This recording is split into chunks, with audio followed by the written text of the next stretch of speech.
So now let's kick off RFL's in-depth coverage when it comes to Joe Biden's first 100 days. Now, over the coming days and weeks, we've decided with this format to go do a deep dive on the issues that are going to take center stage over the next 3 months. But we wanted to begin explaining why the first 100 days of an administration matters so much. First of all, they're a window into what happens to a new president. The issues that he, in this case, thinks are most important, most in need of attention, as well as most in need of change.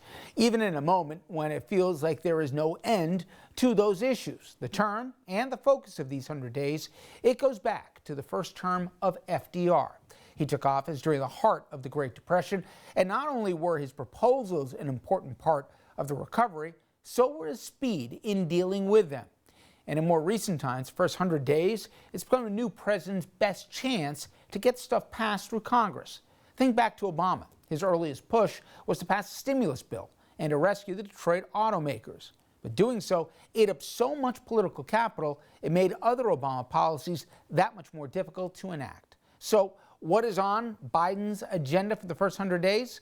Well, the better question is what isn't. The new president has made some topics crystal clear, like curbing COVID, reviving the economy, a push for racial justice, climate change, and the topic that we're focusing on tonight, that being enhanced rights and protections for LGBTQ Americans. For that, let's bring in Andrew. And Rich, tomorrow night on this program, we're going to focus on immigration and immigration reform. But tonight, it's LGBTQ protections and rights.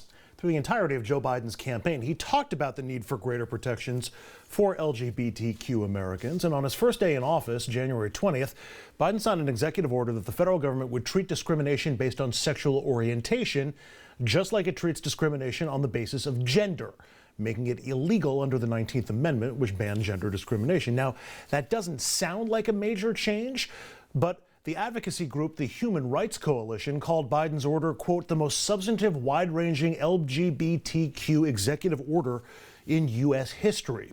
And yesterday, Biden issued another order, this one reversing the Trump administration ban on transgender people serving in the U.S. military. Earlier, I spoke with Congressman Chris Pappas. He's a Democrat from New Hampshire. He also co-chairs the LGBTQ and Equality Caucus. Chairman Pappas, in his first week in office, President Biden has signed a couple of EOs expanding the protections of LGBTQ Americans. Best known came on day one. Sex discrimination, at least now when it comes to the federal government, also includes sexual orientation and is banned. Yesterday, the president lifted the transgender military ban. I'm curious, the significance of these changes, both in real-world, real-lives perspectives, but also the fact that the president would take these actions on day one and week one and what that says. Well, thanks very much. It's a pleasure to join you. And I think this is an important start to this administration to make good on the promise that everyone should be included in the work ahead in our country, and anyone who is qualified should be able to serve openly in the military. That was something that was dealt with when Don't Ask, Don't Tell was repealed under the Obama administration.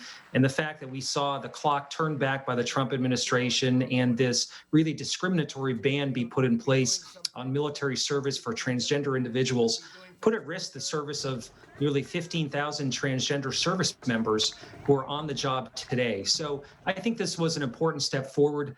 Look, if we're going to move ahead as a country, we have to include everyone, and we've got to make sure we're living up to the ideals of our founding. Everyone should be equal under the law. And so there are significant steps we need to take legislatively to both help support these actions, but also to move further to make sure that equal means equal in this country. The president's order that discrimination based on sexual orientation is now covered by sex discrimination, is that only where the federal government is concerned, or does that have a wider reaching impact? Well, this references the recent Supreme Court decision that said there shouldn't be any discrimination in the workplace, the Bostock decision.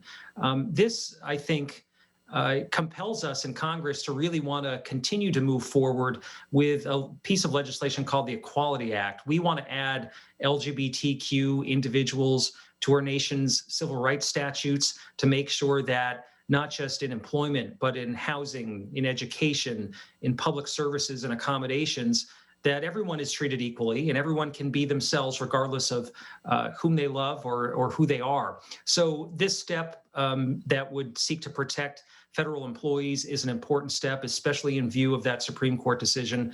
But there are more steps we have to take to ensure that those of us who are members of the LGBTQ plus community are equal in all aspects of our lives. The orders that President Biden signed can be reversed with the stroke of a pen by any other president. Will there be changes? Will part of that equality bill that you're looking for codify those changes into law, perhaps push them even further? Well, absolutely. The Equality Act would deal with non-discrimination and would add LGBTQ to our nation's civil rights statutes that protect individuals based on race, religion, color, creed. And that's an important step we need to take as a country. It's an idea that many people think is already part of the legal code of this country, but that's not the case. In many states, there are LGBTQ plus individuals that can face discrimination without legal recourse. In addition to that, I think we will see an effort to make sure we are making clear that LGBTQ plus individuals, including transgender Americans, can serve openly in the military, and that anyone who might have been discharged either during the Don't Ask, Don't Tell period or during the Trump administration can access benefits through the VA system based on their service. So I think there are legislative steps we will take to shore up these executive orders. But as I said, there's more that needs to be done. When we talk about healthcare, we need to see equity for all communities.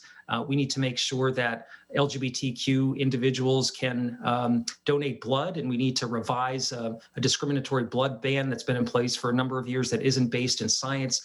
So there are other steps that we are looking at, and I think it's refreshing to have a partner that wants to pursue equality and equity in this country. And from the first few days of this administration, they're really stepping up to the plate in a significant way. We've seen a lot of focus in recent years on religious freedom laws, ostensibly trying to balance the concerns of people with religious objections against the rights of LGBTQ Americans, although a lot of people see that process as a backdoor to legal discrimination. Where should that balance be between people's religious rights, if you will, and the rights of LGBTQ people? And should that be something that's addressed by Congress? Well, we have religious freedom in this country, and it is protected by the First Amendment of our Constitution. And so that gives everyone the free exercise of religion, or to choose not to exercise any religion at all.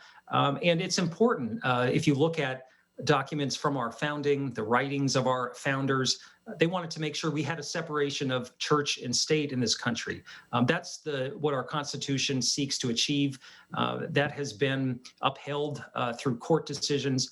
And I think it's really important that we understand as Americans, we can achieve equality under the law and still respect the religion that individuals might want to practice. So I think we can achieve both of those. That is part of the American way. And the Equality Act, which has majority support in every state across our country, would be an important step in that direction and would not do anything to undermine the free exercise of religion in this country. I was cheering for President Biden's executive orders and his actions on them, as you were. But the reaction from some Republicans, maybe it shouldn't have been, was a little surprising to me. Calling it not unifying, John Cornyn tweeted out in response to the lifting of the transgender military ban, quote, "another unifying move by the new administration," as he ends that ban on transgender soldiers. What does it tell you? What should it tell us that at least some in the GOP still view gay, lesbian, and transgender people as wedge issues, and how can we overcome that? Well, if he got rid of the air quotes around unifying there, I would absolutely agree with that statement. I think this executive order on military service is unifying because we are saying and communicating very strongly all across our country that anyone who is qualified to serve should be welcome to do so and should be able to serve authentically and openly as their true self. And so that is something that is unifying. I think when we talk about unity and the message that we heard from President Biden in his inaugural address, it doesn't mean we all have to think the same way. It doesn't mean we all have to have sort of a unification of our thought or the way we vote. It's about respect for the foundational values of our country. And central among those is equality under the law. So I think this is a unifying move. And I think, for those that continue to resist LGBTQ equality, we are in the process of seeing a dramatic sweep of our history from just a few decades ago when there were very few freedoms for members of our community. We have come a long way. And I think generationally, if you talk to younger people today, they don't see what the big deal is of someone who is LGBTQ plus, and they want to make sure that everyone is included. And so I think we can't go forward as a nation if we're leaving people out or leaving people behind. I hope Senator Cornyn would read our Constitution and would do what he could to, catch up to the times. Congressman Chris Pappas is a Democrat representing the great state of New Hampshire. He's also the co-chair of the LGBTQ plus Equality Caucus. Chairman Pappas, thanks for a few minutes. Appreciate it. Thanks. Nice to be with you. Rich? Andrew, thank you. When we come back, we're going to stay on this issue and put a human face on it. We're going to be speaking with a member of the LGBTQ community who's also an Army veteran about what she dealt with and the advocacy work she's doing to fight for equality.